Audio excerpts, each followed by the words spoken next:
বর্তমানে আমরা কম বেশি অনেকেই অ্যাপ থেকে খাবার আনিয়ে খাই, তাতে সময়ও বাঁচে আর আপনাকে গিয়েও খেতে হচ্ছে না, অথচ আপনি বাড়িতে বসে যা কিছু খেতে চাইছেন, যা আপনার খেতে মন করছে আপনি সেটা পেয়ে যাচ্ছেন।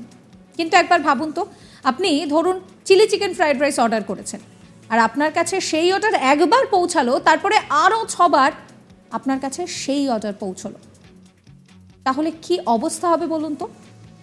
আজকাল দোকানে গিয়ে জিনিস কেনার চল অনেকটাই কমে গিয়েছে। বাড়িতে বসে নিশ্চিন্তে স্মার্টফোনে প্রয়োজনীয় জিনিস অর্ডার করে আমরা অভ্যস্ত হয়ে গিয়েছি। অনলাইনে টাকা পেমেন্ট করতে না চাইলেও কোনো অসুবিধা নেই, ক্যাশ অন ডেলিভারি আছে, অর্থাৎ জিনিসটা হাতে পাওয়ার পর টাকা দেওয়ার অপশন রয়েছে।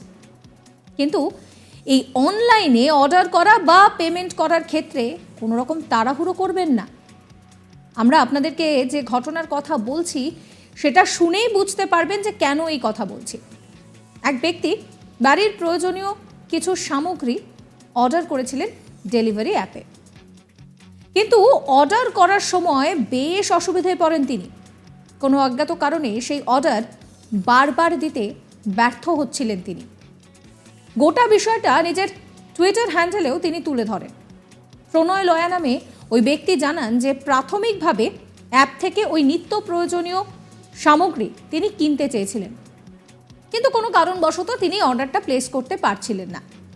প্রণয়ের দাবি, প্রথম দুবার তার ব্যাংক অ্যাকাউন্ট থেকে টাকা কেটে নেওয়ার পর ওই ডেলিভারি অ্যাপ দাবি করে যে তার অর্ডার নাকি নেওয়াই যায়নি, ফলে তিনি আবার অর্ডার করেন। এবার তিনি ক্যাশ অন ডেলিভারি পদ্ধতি ব্যবহার করেন, কিন্তু সেখানেও তিনি ব্যর্থ হন।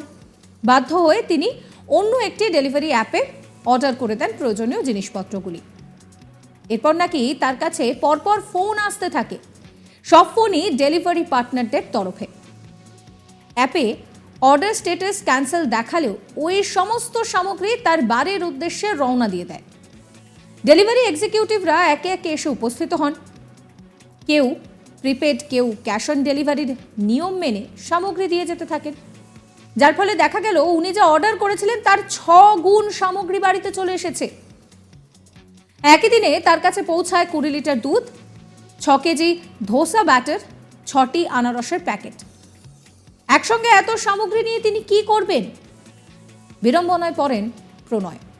এদিকে প্রণয়ের টুইটার পোস্ট দেখে প্রচুর নেটিজেন তাতে কমেন্টও করেছেন। অনেকেই তাকে বলেন যে গৃহহীনদের খাইয়ে দিন। সেই প্রস্তাবে রাজিও হয়েছেন প্রণয়। প্রসঙ্গত, ওই ডেলিভারি অ্যাপে সম্প্রতি একটি সমীক্ষার রিপোর্ট বের হয়েছে। তাতে দেখা গিয়েছে যে 2023-এ মুম্বাইয়ে এক গ্রাহক বছরে প্রায় 42 লক্ষ টাকা খরচ করে ওই অ্যাপে অর্ডার দিয়েছেন। 2023 সালে কোন গ্রাহক সবথেকে বেশি পরিমাণে খাবার অর্ডার করেছেন সেই তথ্যই সামনে আনা হয়েছে। সেই রিপোর্টে বলা হয়েছে যে 2023 সালে প্রতি সেকেন্ডে 2.5 প্লেট বিরিয়ানির অর্ডার করেছেন ভারতীয় ক্রেতারা। জানুয়ারি থেকে নভেম্বর পর্যন্ত কি কি খাবার সবথেকে বেশি সার্চ এবং অর্ডার হয়েছে তাদের প্ল্যাটফর্মে সেই তথ্যই জানিয়েছে ওই ফুড ডেলিভারি সংস্থাটি। আর সেই রিপোর্টে উঠে এসেছে চাঞ্চল্যকর পরিসংখ্যান। জানা গিয়েছে সবথেকে বেশি খাবার অর্ডারের শীর্ষে রয়েছে বিরিয়ানি। প্রিয় খাবার বিরিয়ানি অর্ডার করতে টাকার তোয়াক্কা করেননি মুম্বাইয়ের এক ব্যক্তি। 11 মাসে তার অর্ডারের পরিসংখ্যান ঘাঁটতে গিয়ে চোখ কপালে উঠেছে ফুড ডেলিভারি সংস্থার। কিন্তু এর আগে বছরে 42 লাখ টাকা মূল্যের খাবার অর্ডার করার রেকর্ড কিন্তু কারুর কাছে নেই।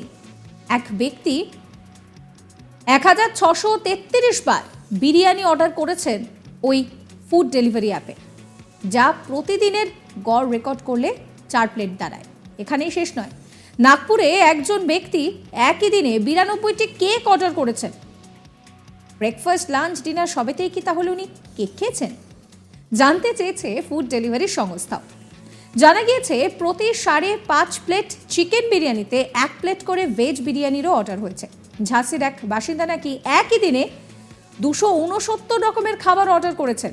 ভুবনেশ্বরের এক ব্যক্তি 207টি পিৎজা অর্ডার করে তাক লাগিয়ে দিয়েছেন।